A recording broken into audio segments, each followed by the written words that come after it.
Hello, everyone. It's Wednesday, May 17th. Joining me today, I've got the Secretary of Tourism, Chelsea Ruby, with me, and the State Health Officer, Dr. Matt Christensen, is also with me.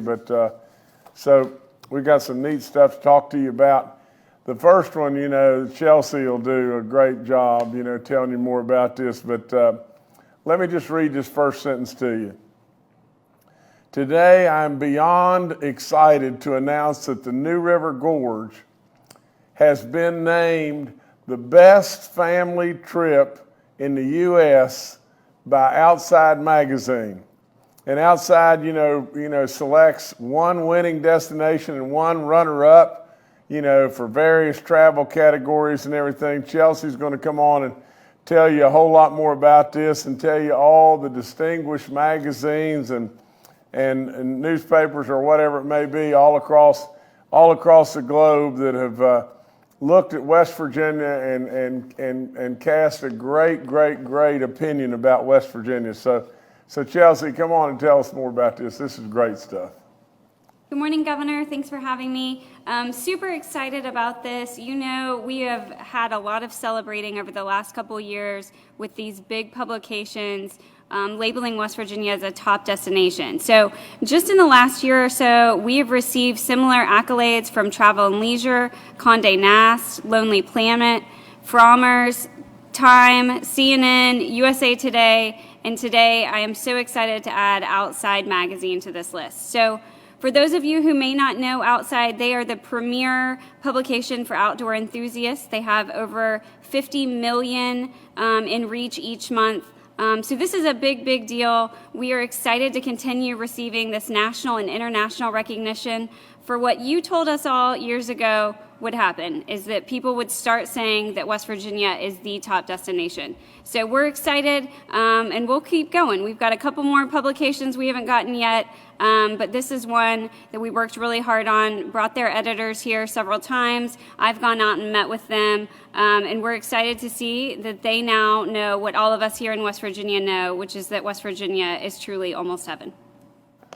Well, Chelsea and all those that have put in the licks, whether it be through all the different departments, I can never thank you enough. This is really great.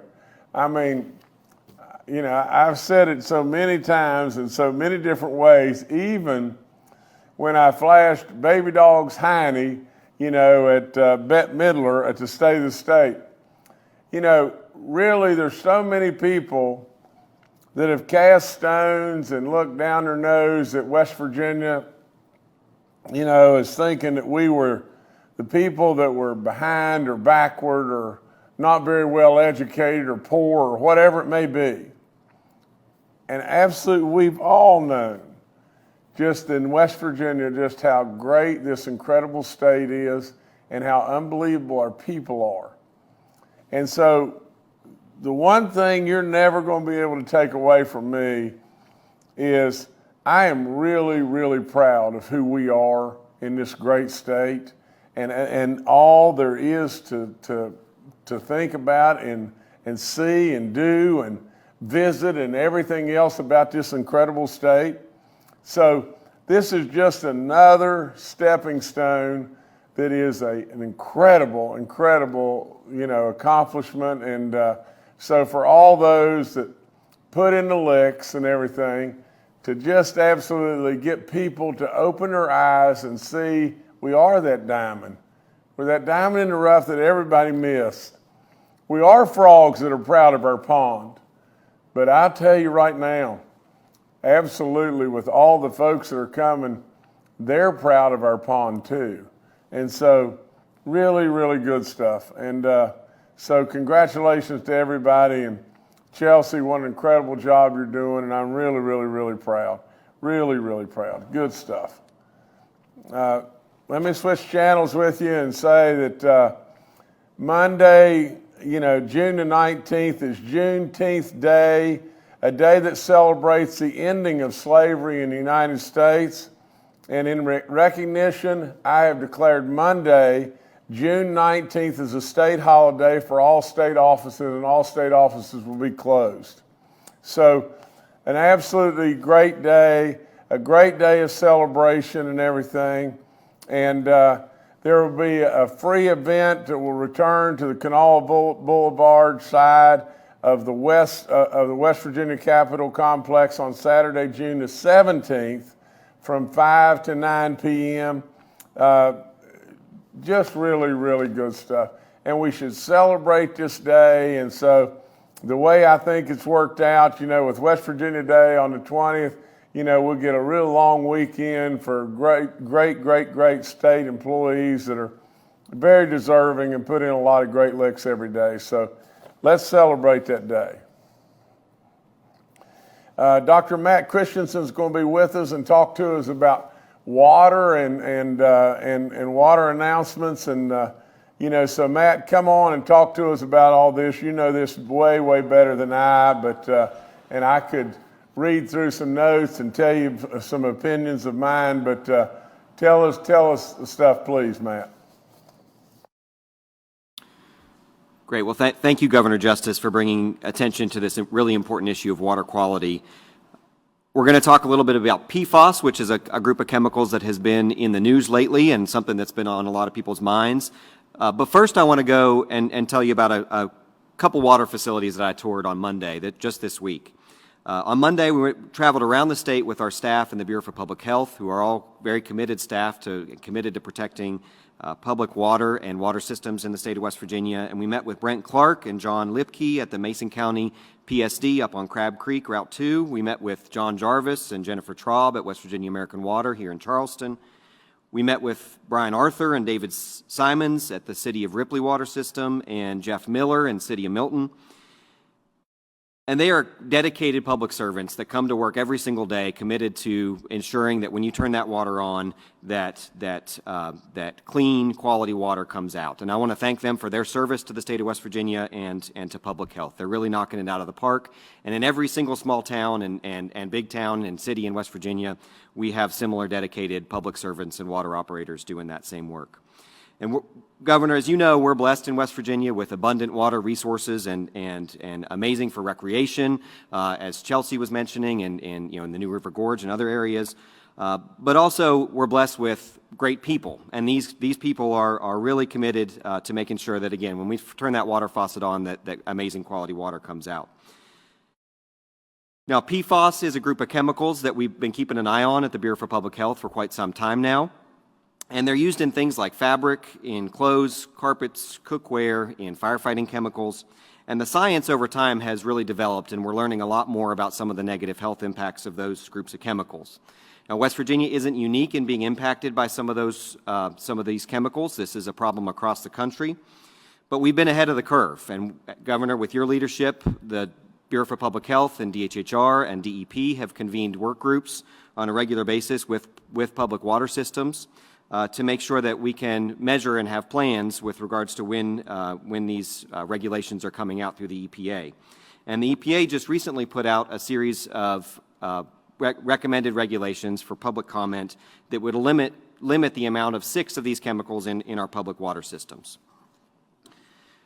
We've been working on this since late 2019, and we identified first off around and tested more than 279 public water systems in West Virginia. Among those, we had 37 that had detectable levels of PFAS in the raw water, so that's the water before it's been treated, out either in the river or in the groundwater.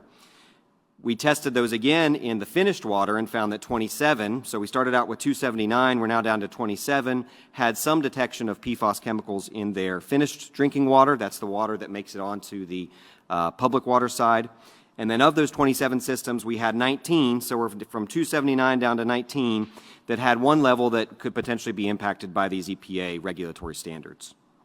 It's important to understand that these numbers in and of themselves, which we just recently released, are very low numbers in the parts per trillion range, and they're early and they're preliminary. These numbers in and of themselves are not enough for us to say whether a treatment facility needs to have treatment or mitigation just based on one measure. Now, many people want to know, is my water safe? That's the biggest question I asked when I read these numbers. I looked in my, where I have my twin 4-year-olds, I want to make sure that the water that they're consuming is safe. These health impacts are not immediate. They accumulate over time, And the Bureau for Public Health has not issued any health advisories, and we really are ahead of the curve even when thinking about our response relative to other states. The water that you get from your faucet has been and remains one of the safest water sources out there. It's purified and quality tested by these heroes, these public servants in your local communities at your public service districts. West Virginia will be in receipt of almost $19 million in the first round of funding to help us mitigate some of these contaminants, and we anticipate more over time. And this funding can be really used for a wide range of activities, from research and testing, treatment, source water activities, restructuring, consolidating if needed, creating new water systems, and technical assistance. We're working, again, very, very closely with the DEP and these water systems to identify potential sources. This is very preliminary, and we put this data out there to make sure that we're being as transparent as possible, and we're putting that information out to the public just as we have it. And so more information will certainly be coming about the mitigation process and strategies going forward and the resources that will be available. But I want to thank you, Governor, for your leadership in pulling us all together and making sure that we're all rowing the boat in the same direction here. No, Matt, thank you, and what a job this young man's doing, and for all of us, and making things safer and better for each and every one of us every day. And so, Matt, we thank you, and just keep up the great work, and anything and everything we can do to just continue to make things safer and better for our great people of this great state, we're going to absolutely do it. Now, if I could switch channels with you to something that we did day before yesterday on Monday. We were doing a groundbreaking at another new school. This is going to be Timberwood Elementary School, and it's going to be in Mercer County. The day was a little messy and everything. We had a little bit of rain, but we thank God above for the rain and the goodness that comes from rain. And so. Other than it being a little muddy and a little bit wet and everything, and me, bumping in with my vehicle to the generator that was sitting on the ground and knocking it over, everything went really smooth. And what a great day for Mercer County. This elementary school is just going to have just short of a total of 400 kids at the school. It's going to have its own gymnasium, which is a real upgrade. It's going to. This is the combination of Brust Fork Elementary and Bluewell Elementary. I just think there's just great stuff going on in Mercer County, and I'm just proud to be a part of it. And the other thing I want to point out and everything before I go any further here is, I think if you could just zero in to the fellow that's sitting beside a baby dog, that's our superintendent of schools and everything, David Roach. And you'll notice that David has a real manly look going on today in that picture and everything. He's got his little blue booties on to keep his shoes from getting the least little bit of mud on them. And he's got his little umbrella in his hand and everything. And the reason I tease about this is just this. David and I played golf for Marshall University. We were on the same team together and everything. And I told him, I said, David, now come on, we got to be a little tougher than this, because we played in the god-awfulest weather from time to time that you can imagine, because we played golf in the spring, and absolutely always we got going full throttle the last days of February, early days of March, and we played in some pretty tough stuff. But that's a good man right there. He's doing a great job. We salute, and we're really happy for Mercer County. Andy Neptune's right there, and Andy's doing a great job as well with the SBA. So let's just keep doing good stuff, and I congratulate everybody. Thank you so much. Okay, I guess we've got a video update on COVID. As I promised you, we'd do this, at least once a week and everything. And so we have a recording from Dr. Marsh. If you could show that, please.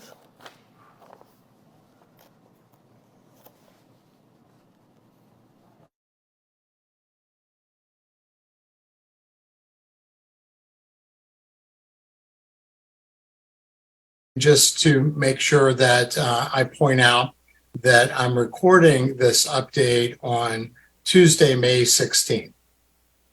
So we have come in West Virginia and our country and even our world to the end of the emergency public health response. And in the United States, that ended May 11th. And even though we have ended the public health emergency in our country, it's important to be still cognizant that COVID-19 remains a serious infectious disease challenge and still is causing around 1,000 deaths per week.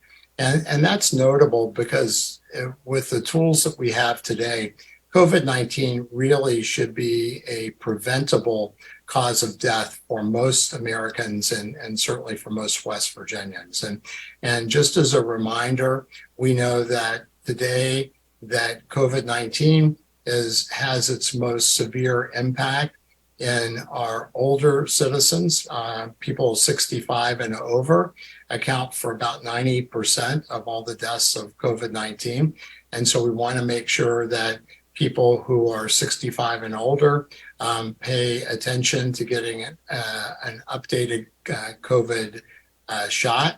And also people who are immunocompromised, people whose immune systems are impacted by treatment for cancer or treatment for other kind of immune problems like rheumatoid arthritis or others, they are at risk as well. And the Centers for Disease Control and the FDA has now approved the updated COVID shots to be given again if it's been 4 months from the initial updated COVID shot for West Virginians and Americans over 65 years old, and after 2 months if people are immunocompromised. And although that might be confusing to some people, we, as always, would direct you to our vaccine tool, which is at vaccinate.wv.gov, our vaccine calculator. And also now with the end of the state of emergency, we would also encourage you to go to the testing tab at the top of that page, again, vaccinate.wv.gov, which will give you insights into the places that you can still get tested and also the resources that you still might be able to get tests through. So again, the vaccinate.wv.gov both has the vaccine calculator and also the testing tab. Now, as we look at the end of the emergency for COVID-19, we continue to learn more about the virus. We know that, for instance, people who are obese, people who are well above their ideal body weight, might have a reduced benefit from the vaccine as far as not being able to generate as much of an immune response to protect themselves. And they may see the immune response from the vaccines go away a little bit quicker. So it's important that if you are in that category and you have already had a updated COVID shot, or you're planning to get one, you might want to talk to your healthcare provider to make sure that you are getting the best result from that, and that it's possible that they may recommend you to get a follow-up COVID shot in the future after that because of this new information that's coming out. We also know that there's more evidence that long COVID, the continuing effects of COVID-19 that last months after the initial infection may be caused by the still presence of some viral particles in the body. And this is important because we know that two really important ways to reduce your risk of developing this disease, long COVID, is by staying up to date with your vaccines, but also by testing yourself if you have symptoms of infection and making sure that you are notifying your healthcare provider if you test positive, because the antiviral medication Paxlovid reduces the risk of long COVID from getting acutely infected with COVID by 26%, no matter what your age is. So Paxlovid is really an important drug to reduce the severity of COVID-19, and that may be most important for our older population and our immunocompromised people. But in fact, it reduces the risk of developing long COVID in everybody. So if you're over 18 years old, then it still would benefit you to consider taking Paxlovid, which needs to be taken within the first 5 days of being diagnosed with COVID-19. And I would also say that it's very important for us to make sure we remind each person in West Virginia that, again, even though the emergency response has now been stopped in the United States, COVID is still an important cause of problems and illness and even death for a small number of people. And we currently, with our updated vaccines, our updated COVID shot, as well as the medications that we have available to us, we can prevent COVID-related deaths in almost everybody. And as we look at this response, that we still want to make sure we're protecting all West Virginians, I just want to take a second and looking back at this whole experience we've had for the last 3 years to recognize the governor's leadership and his ability to lead us through this incredibly unusual and unique period of time in our country and our state, as well as our entire leadership team and all the people who serve the state of West Virginia, from the healthcare providers to the first responders to the essential workers to really everybody else. And although there's always opportunity for us to do everything better, I am just so proud of the way that our state did, as the governor said, pulled the rope together and ran to the fire and helped each other, because that's what West Virginia people do. So I really appreciate being on this update with you, and I wish you the best of health. And please still pay attention to protecting yourself, because by doing that, you protect everyone. Dr. Marsh, thank you again, and thank all my team, every last one of the great West Virginians that did run to the fire. They did pull the rope. We all pulled the rope together. You know, it could have been really, really, really tough. And it was surely tough enough and everything, but I'm really proud, really, really proud of how everyone jumped in and did what great West Virginians do. And so, you know, I like you, I'm very, very thankful to everyone around me that, you know, made this a whole lot better than it surely could have been. If I could switch channels a little bit, another bit of good news in West Virginia is our unemployment rate ticked down to 3.3% in April of 2023. Total employment climbed almost 1,000 more people in West Virginia. The national average is still slightly above us.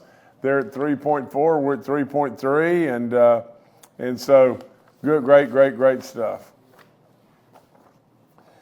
Let me tell you this, you know, for those of you maybe in the northern part of the state or eastern panhandle, you may have not known this fella, and you may have not known him hardly at all.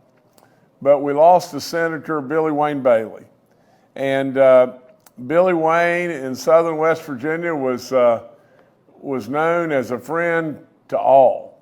And you know, when the news came across, it surely saddened me. I knew him very well, and you know, it just like I said, he was, in his own way, he was a legend in southern West Virginia. He served in the Senate from 1991 to 2008. He also served as the Deputy Secretary of the Department of Veterans Assistance from 2011 to 2019.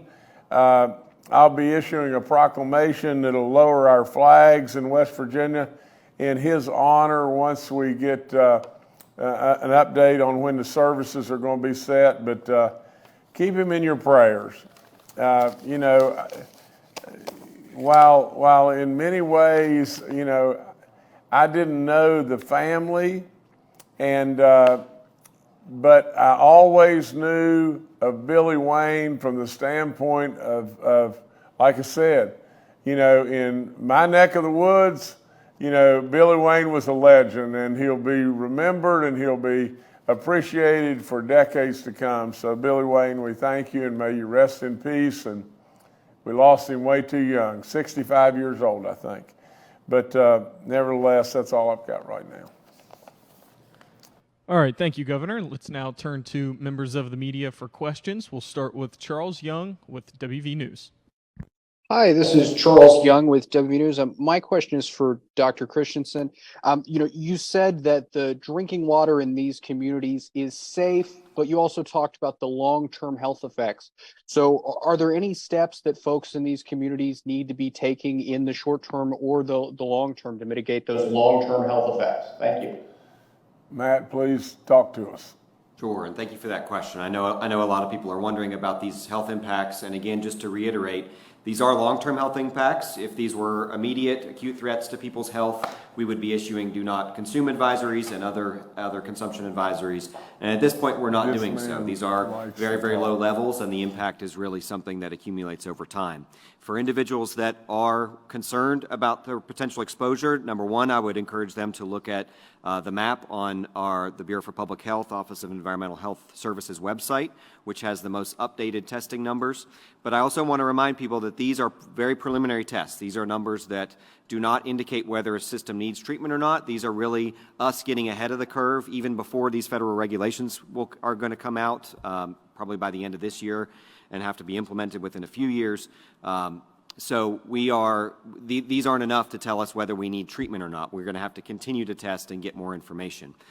For people that you know, the next step is if you are in one of these potentially impacted systems, you could install a home water filtration system that is or you know, under sink or in refrigerator system that is rated for PFAS and PFAS filtration.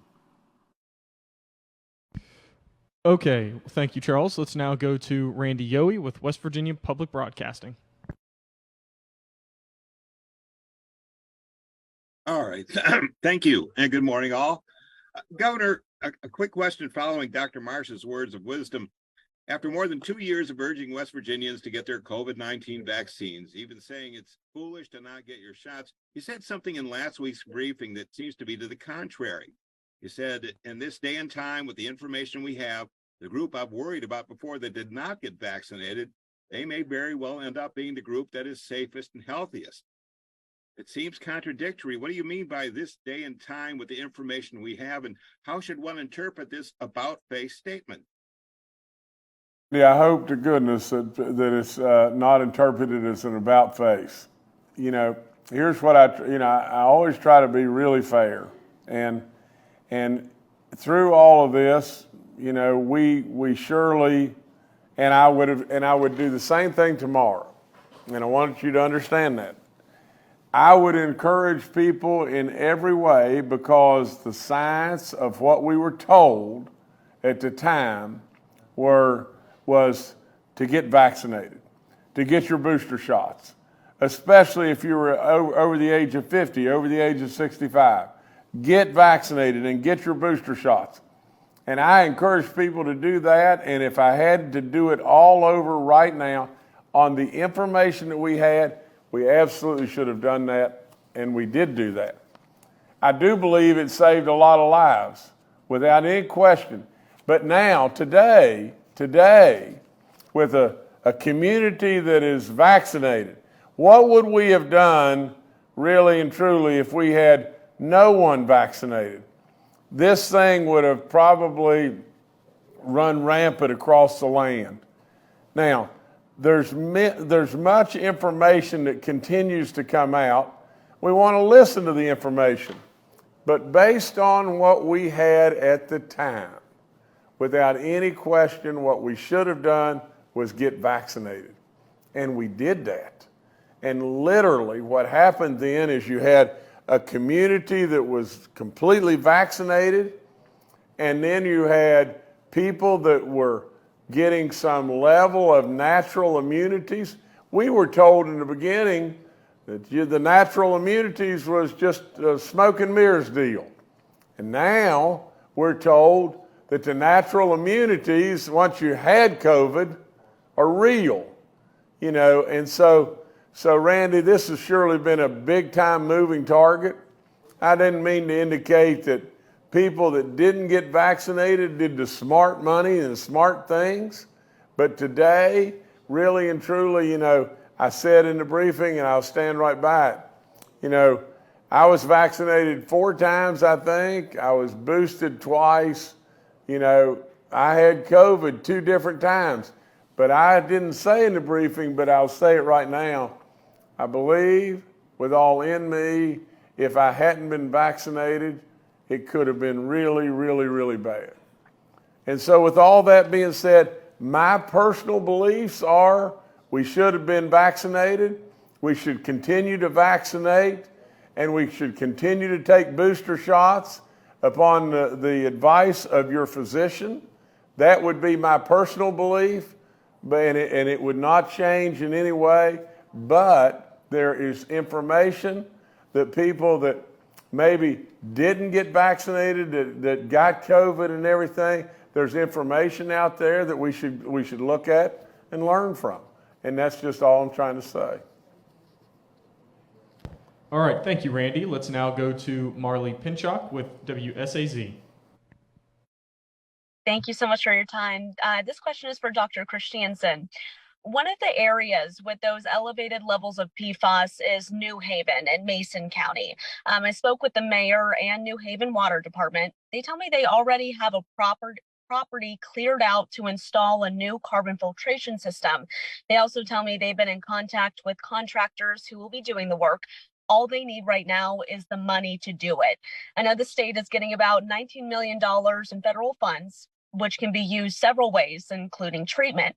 When can New Haven expect to receive that money so they can start working to get those chemicals out of the water? And is there anything people in New Haven can do now to protect themselves? Thank you. Matt, please go again. Sure, thank you. So with regards to the funding, we anticipate this will be the first of multiple resources that we can help assist water systems with.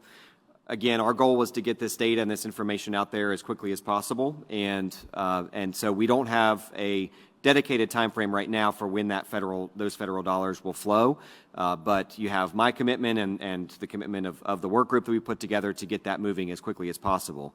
We have been already working on these issues with DEP and DHHR as well as water systems to make sure that we are ready to hit the ground running if and when that money starts to flow. But we do anticipate other resources to come down the pike. With regards to things that individual consumers can do, again, I want to emphasize that this is a long-term issue. This is not an acute threat to anyone's individual health. And if it were the case, we would be putting out other do not consume orders or health advisories on these issues. So this is a long-term exposure issue, really, that we need to mitigate over time. If people do have particular concerns, they can look to those in-home systems that are rated for PFAS contamination. All right, thank you, Marley. Let's now go back to Governor Justice. Governor. Okay, well, I guess in conclusion, I would say this, the briefing, first of all, thanks to Secretary Ruby and thanks Dr. Christensen for coming on and everything. You give incredible insight. Dr. Marsh, your report was fabulous. But I would just say this, for West Virginia to receive this award from Outside Magazine to designate West Virginia, the New River Gorge, as the best family destination is unbelievable. And that again, is another notch of being really, really, really proud from my standpoint. So a lot of great work by a lot of people, and we want to just keep that going. We absolutely want to celebrate June 19th, and as Juneteenth Day, and a day that is so profound in all of our lives. Dr. Christensen went over all the stuff in regard to water, and we were able to open up a new or break ground on a new elementary school in Mercer County. It's really, really good stuff. I celebrate, our unemployment rate, and I ask you for your prayers for Billy Wayne Bailey. A good man that touched lots of lives and everything. And every time I saw him, he was upbeat and a big smile on his face. So, Billy Wayne, keep doing the great work up in heaven right now. God bless you.